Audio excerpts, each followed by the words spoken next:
Hey there, my name is Rish and I like to make all things great and small. And today we are going to be creating Smaug from the Hobbit series. So first we can start off with our skeleton for our sculpture to save on clay and make sure that the model itself is not too heavy while also keeping its shape. And so we use foil, paper tape and aluminium wire for this, before bulking up the body with some super Sculpey medium blend. And then after we bulk it up, we will smooth it out.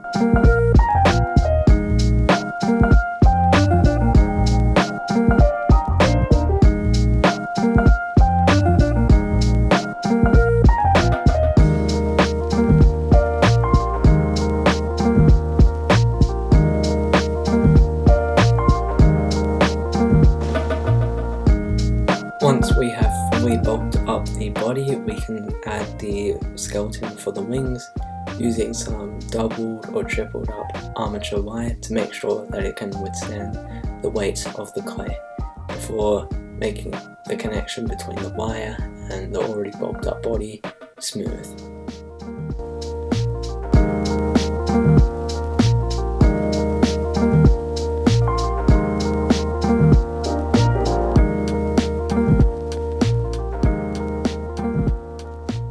Then we can start really shaping the wings with our armature wire because it is so malleable to get the full shape of our dragon. So we are just bending, poking and prodding the wings into the shape that we want. And then after we do this, we can start adding more clay to get the details in. Like right now, I believe, if I remember correctly, these are the neck wrinkles or armor plates. I don't really know dragon anatomy, so please feel free to let me know down in the comments. But then these are plates of armor or just hardened skin. I don't know Smaug's facial routine and his body massage routine, so I'd have to ask him to find out.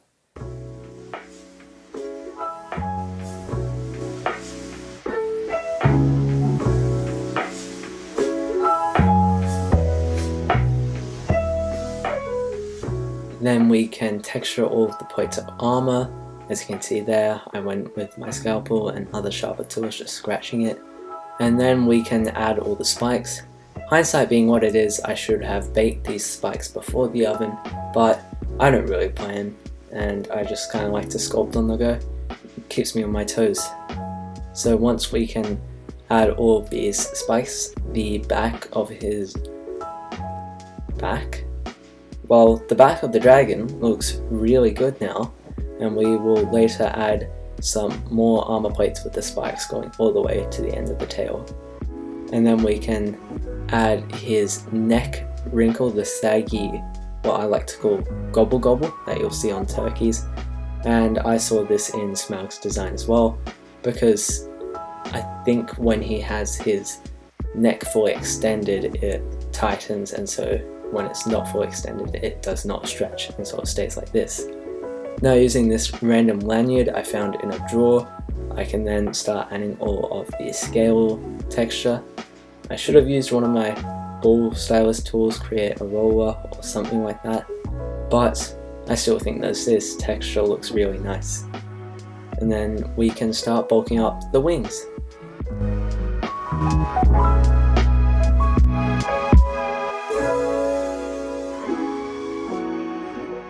Then we can start adding the connection between the wings. I'm not sure what you would call this. Maybe it's a sail of the wings, almost like a ship.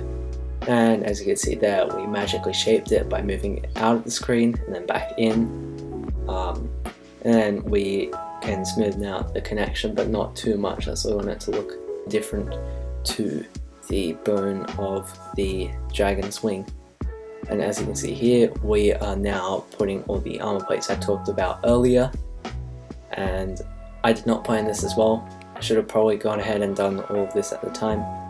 But I've already baked the body, I believe, and so I'm using some bacon bond to help this unbaked clay stick to the baked clay. And as you can see here, I'm going ahead with my clay knife or scalpel, whatever you'd like to call it, and adding all of that texture. You can see we added the spikes, and we go further with the armor plates. And as you can see here, we are now adding the hands and fingers for our dragon, having 3 main fingers and a thumb, which we can then attach the talons onto right here. There you go. I do show it on the other hand, and we add some texture for the wings.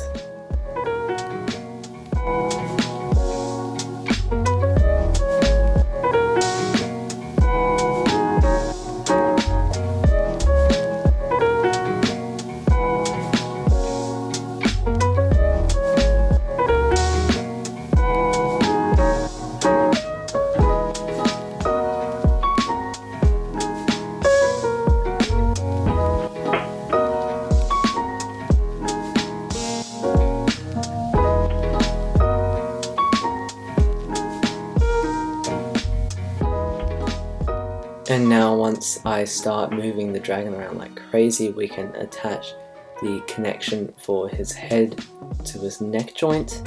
And while you can just see me moving around in the background, I'd like to ask you guys to leave a comment down below whether you enjoy this kind of commentary or just the videos without commentary and just music instead. And we're adding his head lump now, and going forward I would like to take this channel to the next level.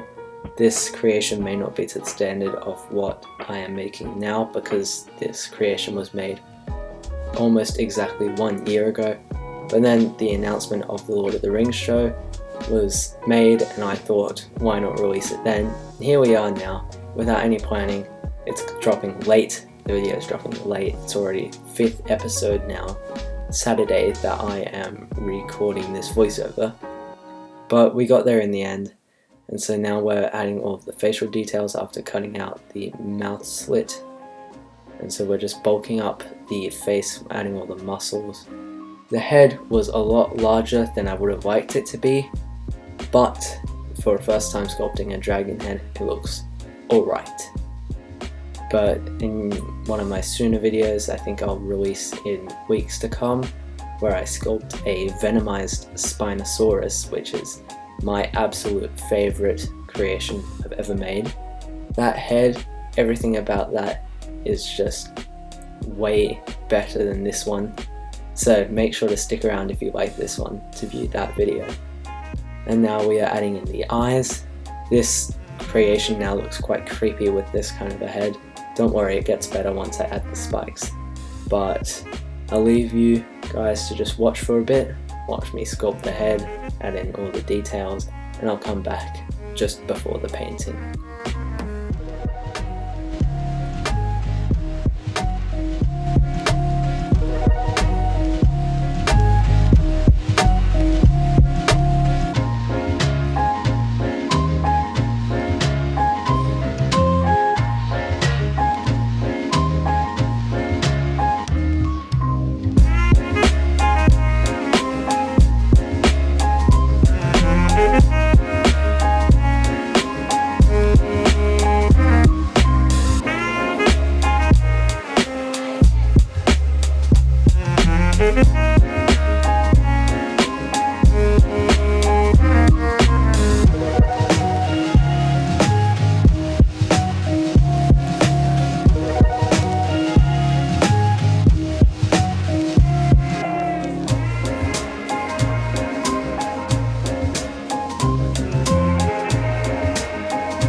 Now that we have added all of these details on the exterior of the head, we can start adding in all of his teeth and the tongue, and like I said earlier with the spikes that we added on the back, I should have baked these and then stuck them in using some bacon bond afterwards, just so we can get better looking teeth so they're not bendy, as well as the tongue, which I do in my Spinosaurus video.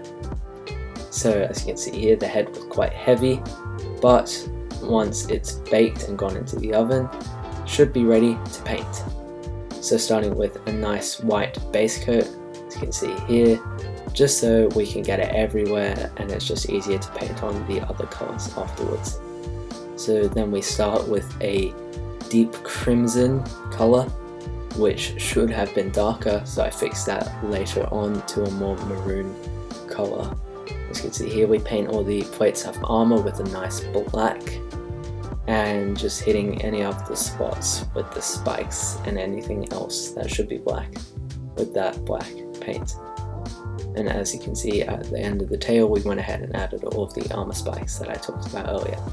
So this maroon colour is what we are going to use for the rest of the dragon. I believe we just highlight all the areas with this because I realized the deep crimson was too much. And then we can fill in the wings in between the bones with this nice orangish brown paint, which I really liked. And then we can hit all of the other spots with some white and some off-white, so just some white mixed in with some yellow to make it look not like Smaug has the pearly whites. And now we can paint the eyes with a nice orange before using a permanent marker just after this dry brush with some series of greys and whites going darker to lighter, and we use a permanent marker to draw in the eyes. And once we do that, the project is complete and we will be on to the revealing shots. So thank you guys so much for watching. Make sure to like, comment, subscribe, and I'll see you guys next time.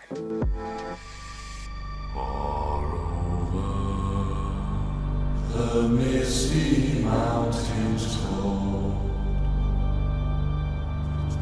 dungeons deep.